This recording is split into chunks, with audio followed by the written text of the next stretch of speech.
Welcome to the Golf Parent. What you One of the I think the key pillars of your early education or learning how to teach sports was talking about mindset and understanding what goes into the mindset, I guess, of being great or of even learning. What have you learned, or what are some of your takeaways when either the mindsets of the elite golfers? We touched on a lot of it, like being obsessed and having that desire to get better and that. But is there anything else that you've seen when it comes to the mindset that kind of separates certain juniors from others? Uh, yes, I think. But I'm gonna change your question just Please. slightly, if Yeah, that's yeah. okay. Um, from a coaching perspective, every junior, every player, I'm a specific junior for this conversation. I appreciate they're all slightly different.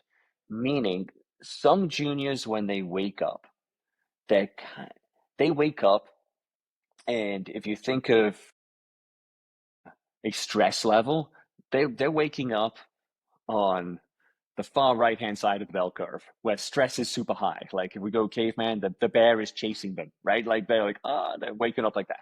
And then they have other juniors when they wake up in the morning, they have no stress at all. They're like still half asleep, right? Like they're not going, nothing bothers them.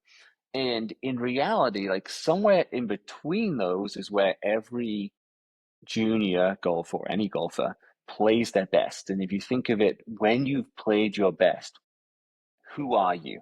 That sounds like a very deep statement, I know, but like Love it. what is your persona? What is your character? What is your mindset? What did you do that morning when you've played your best?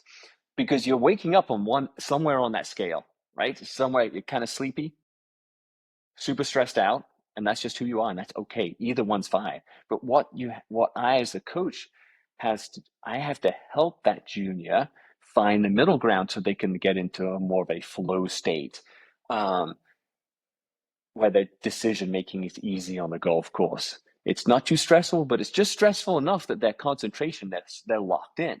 Um, so and that's why I think for my job makes it very easy is figuring out the player in front of me and they help. It's a joint venture.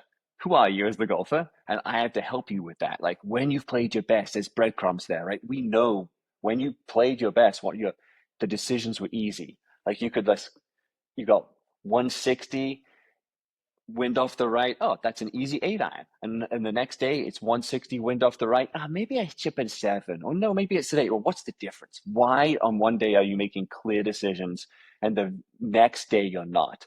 And some of that's like the psychological, physiological makeup of said player. So helping that junior figure out who they are when they play their best so they can be in that mindset as often as possible is a major part of my job. That's why I had to change the question slightly. Sorry, but it's it is different for everybody because there's not like I don't think there's one character trait that is, oh, they're this and that junior has more grit or more focus than another. I think it's who they are physiologically will affect them psychologically. And therefore, if you can help that player figure out when they've played their best, what that physiological and psychological mindset is, then you're much more likely to achieve or get close to that flow state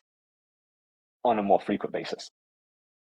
And it sounds like you're almost advocating, going back to the journaling aspect, to really kind of become conscious as, what did you do when you first woke up? What did you eat? What were those, so that you can replicate that into some sort of system or routine or habit to give yourself the best chance to be in that high level flow state, as you said, as often as possible. Is that fair to say? Nailed it. Absolutely. I think you've got to have some reference. And if you're writing it down, journaling is a really easy way to refer back. It's very, very easy. But even if a player doesn't like to journal, any junior golfer, especially if they're in that competitive or elite range, they know when they played the best. They can tell you the score. They can tell you the tournament. They can tell you what the weather was that day. And so then they can probably tell you. They can probably tell you what they ate for breakfast that day too. They have. It's They're amazing. aware. Like the golfers, you remember the really good rounds. Decision making was easy. That's, I think, the key. I had one player. He's actually professional, but one player. I asked him this question. I was like, "So, who were you? Like, what were your character traits? Like, when you played your best?" And he's won at a very high level before, and I could see him like bursting to tell me what the answer was. And he said, "Silent." I'm like, "Really?" So he's like, "Yeah." He's like, "When I last won in there was some things in the gallery that had thrown him off early in the round, and he just decided he was just going to like not talk to anyone for the rest of the round, and he won." So he's like silent. He goes, "Then I noticed like when I talk to people less, I play better." Because he's a really talkative guy in person. So there's no right or wrong answer. It's who it is for the player.